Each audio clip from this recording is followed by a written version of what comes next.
So now I'm just going to do some demonstrations to make sure everyone kind of understands what we just went through in like a more visceral sense. Can everyone see me first of all? It's like, if you can't see me, just make sure you move like a group view. So basically the demonstration I'm going to do is I'm just going to be dropping this baseball and this ping pong ball, right? So can anyone guess like which ball would hit the table first? Oh, the baseball? Baseball? Now why do you think the baseball will hit the table first? Because it's heavier. See, that's what you think, but now, I'm just going to do a demonstration. I'm not going to be pushing or pulling any of the balls at all, so. Now, did everyone see that? Okay, what was it like? So which ball hit the table first? Looked like they almost hit at the same time. Sorry, that was a better example right there. Exactly, yeah, they both hit at the same time, right? So can you want to explain maybe why that would be and why like the heavier baseball doesn't hit the table first? Does how much they weigh not matter? Yeah, exactly. That's actually really good. In this context, the only force acting on the ball is gravity, or like the potential energy that we give the ball by holding it up, right? So in this whole equation, mass doesn't actually play a factor in how fast the balls are moving. It just plays a factor in how much energy that they have, or the force that they have, right? So,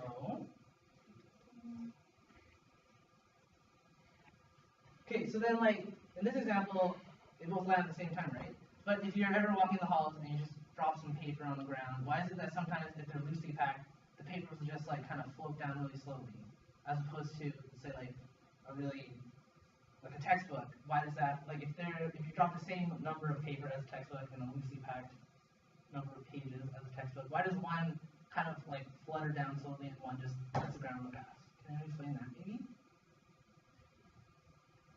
A little bit fast, but no?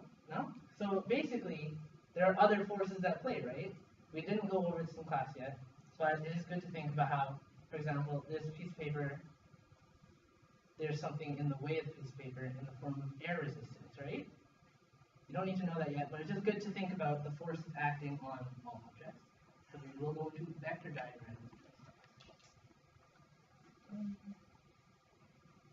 Oh yeah, so can anyone describe the kind of energy that the balls have? I kind of touched on it a little bit at the beginning of the demo. So right now, what kind of energy do the balls have? Yeah, exactly, potential. So when I release them, kinetic. And then, so we just went into mechanical energy, right? So if right now the balls have like the max potential energy here, where do they have the most kinetic energy? Just before they hit the ground? Yeah, exactly, just before they hit the table.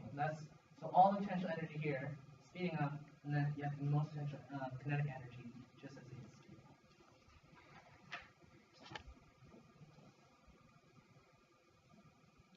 So yeah, so we went over the conservation of energy and mass, right?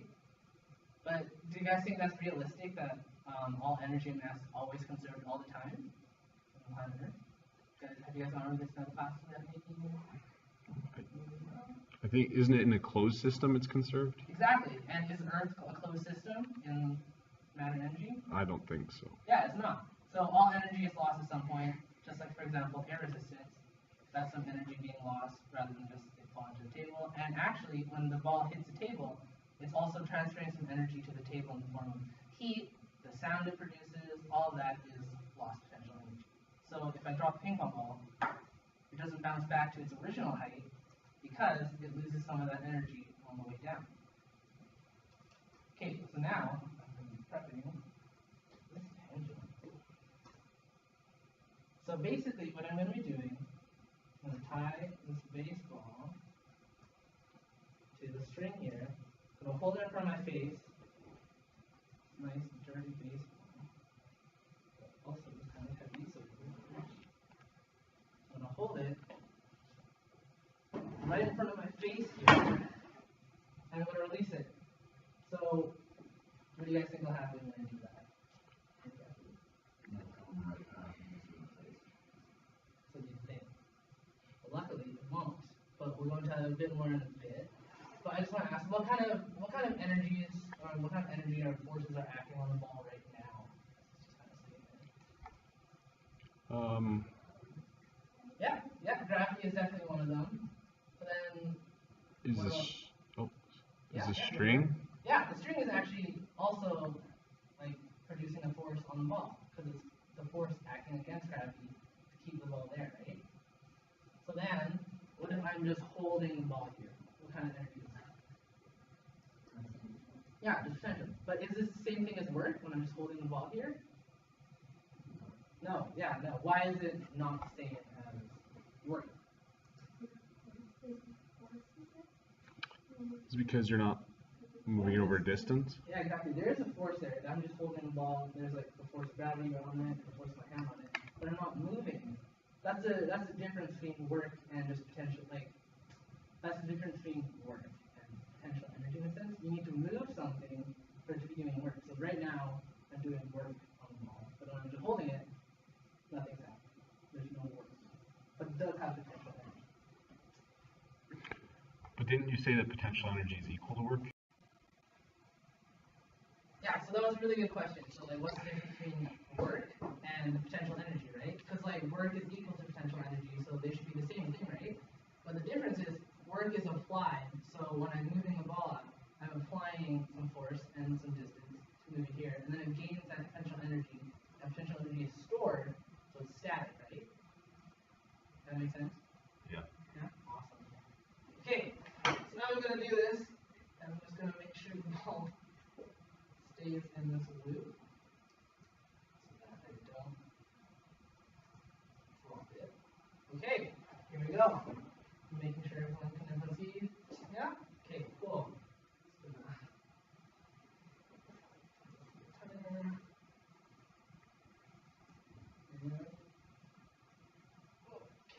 So yeah, did you guys see what happened there? Yeah, so it didn't hit me, right? So why do you guys think that the ball did not just, hit me in the face? Because how would it go higher than when you let go of it? Yeah, exactly. So just as we just talked about, there's only a certain amount of potential energy stored, right? So there can only be a certain amount of kinetic energy that it gains. So there's no possible way, unless I push it or I pull it higher than where my face is, that it would come back and hit me in the face, right? So this is kind of like a. So in reality, it's really close to my face, but it'll never be the exact same level as where I released it from, because this is not an isolated system, right?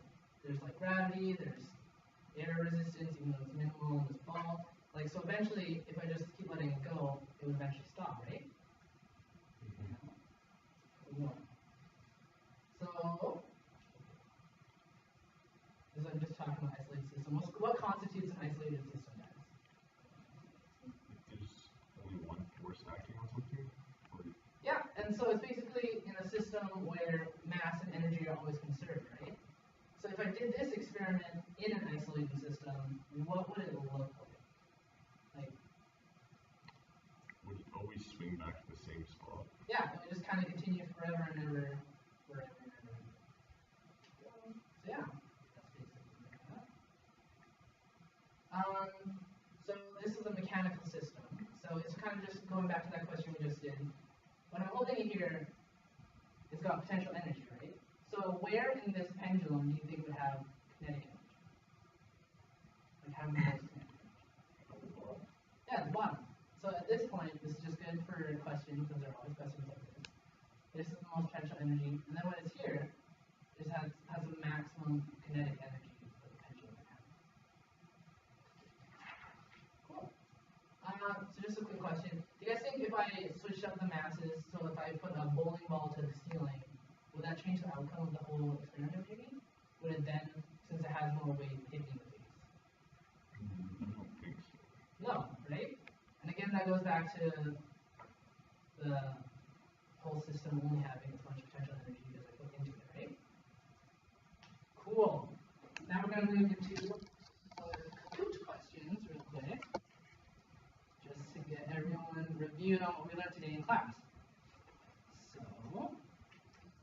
everyone can just pull out their devices and bring that in.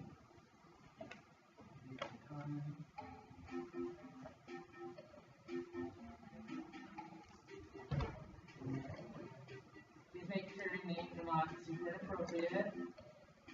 We got a cat in there. Because it's a naughty nickname. Anyone else? Everyone? Just one second. Yeah, sure. I put .com in. Big.it. Milk. Kelsey, thank you, Kelsey. Can I see you there? Is there a prize? Prize knowledge. Knowledge. Is that everyone? No? Physics master, okay. Knowledge master. Let's see who wins in that race. Are we good? No? Still no? Okay. All the powers there.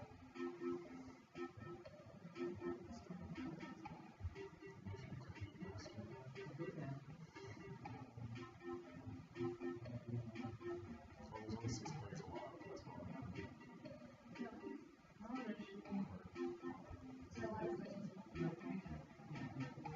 So right, Kyle, we just have to answer along. We can work together today. Yeah, it's part of the camp, okay? I'm sure you would. Okay, let's start now, okay?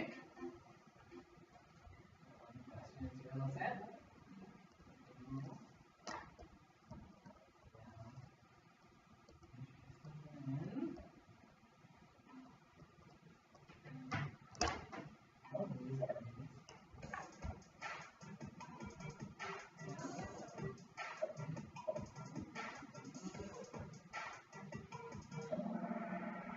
All the above, right? All there is one objects are in motion. Yeah, but all energy, like, so when you're holding a ball up, instead of when you're moving, it has kinetic energy. When you're holding a ball up, what kind of energy does it have, right? The stored energy, the potential gravitational energy. Right, guys? So your energy can hamper, but people produce. Yeah. Though objects in motion is the correct physics answer here, but there are other applications, energy can transfer. So good job. Good job, Milk. We'll move on to the next question now. Kinetic energy is mathematically defined as.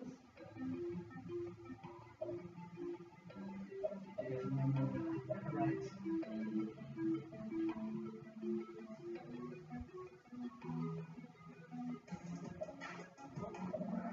No. Everyone did. E equals mgh. So E equals 1/2 mv squared is kinetic energy. But then E equals mgh is a different kind of energy, right? That's their equation for potential energy. Yeah. Good job, knowledge master, taking the lead. Not judging anyone. We're just trying to help.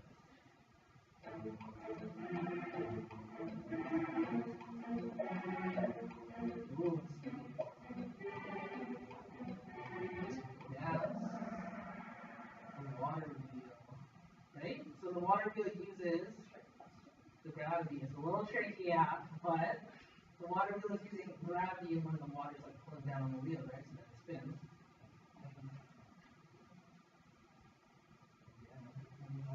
All the above, it's all different. So what are those called when they're creating energy? So they're motors that transform energy into.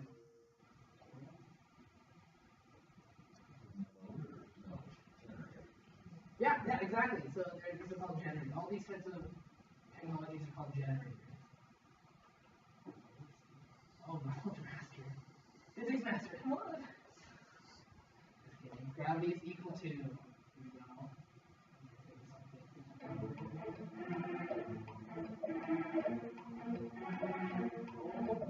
Nice. Let's see. Yeah, you guys got it. Yeah. So remember that gravity is always a constant on Earth. It's equal to 9.81 meters per second squared. Okay. Oh my goodness. That was fast. Good job, Simon.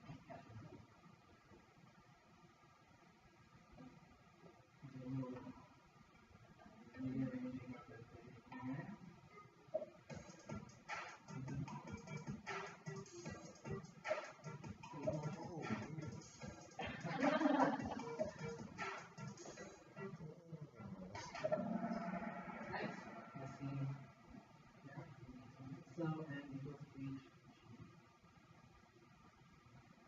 remember that E equals mg H, right? So I'm just going to do a quick thing on the board. So E equals mg H. And then in this example, we have the known potential energy and the known height, right? And gravity is always constant. We always know gravity is, which is 9.81 meters. So we want to find the mass. So then we just rearrange the equation, right? So what do we have to do here? I don't know. Just to move everything over so we just have mass. Yeah, so divide by GH. So we've got GH on this side, we've got GH on this side. It'll be E over is equal to M, right? It's a little bit hard to see on there, but that's why the circle is cut down. Okay?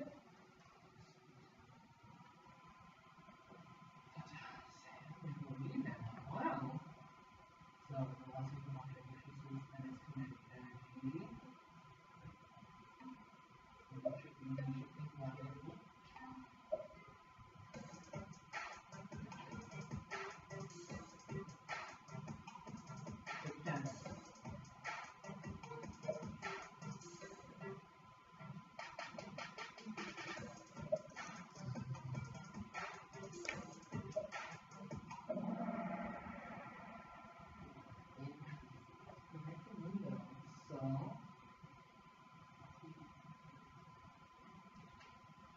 So here we have dk equals 1 half mv squared, right?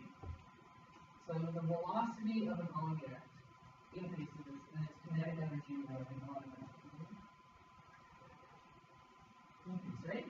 So like, okay, let's see, it said decrease, so it would decrease automatically because the velocity is increasing all the time, so that the kinetic energy would increase as well. So if it was like 1 going to 2, automatically increase. It wouldn't stay the same as well because the velocity is changing, so at the very least, like the energy would change in a certain manner, right?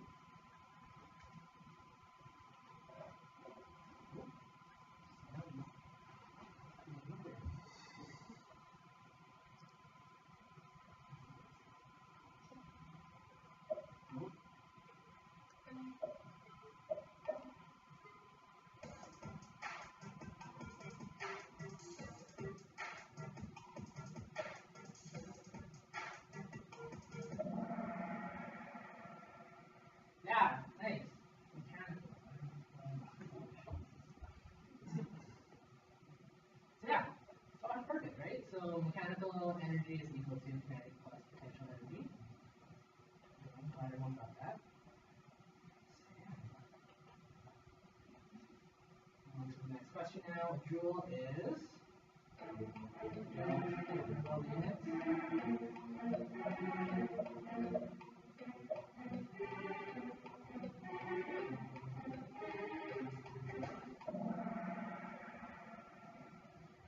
Ooh.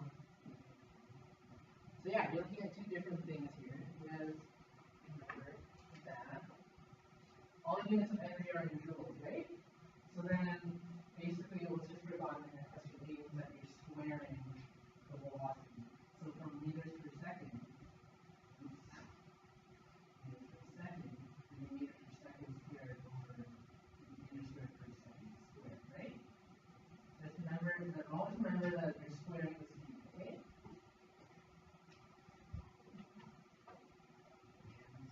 Everyone ready for the next question?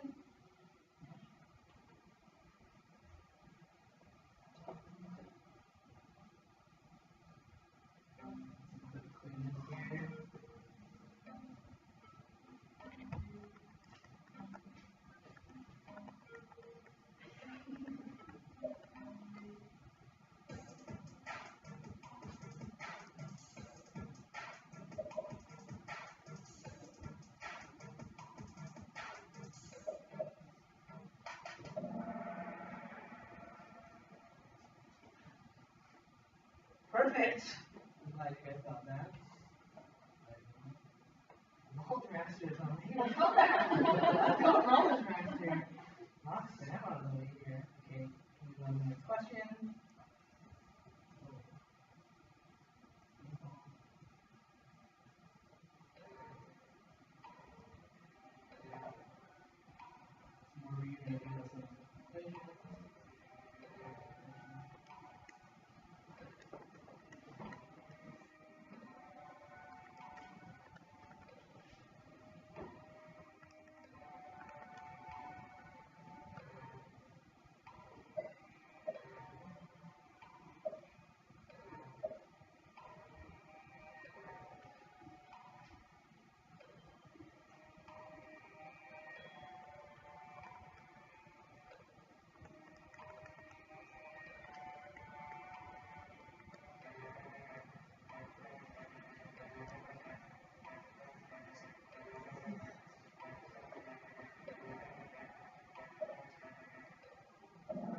solve it. So this is an example I really put on the board.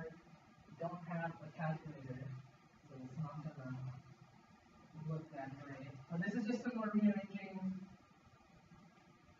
of the equation. Okay, so basically you can color all in the equation. So you would multiply by 2, divide by the mass, and then you square root the whole thing, right? Does that make sense to everyone? Awesome. And we're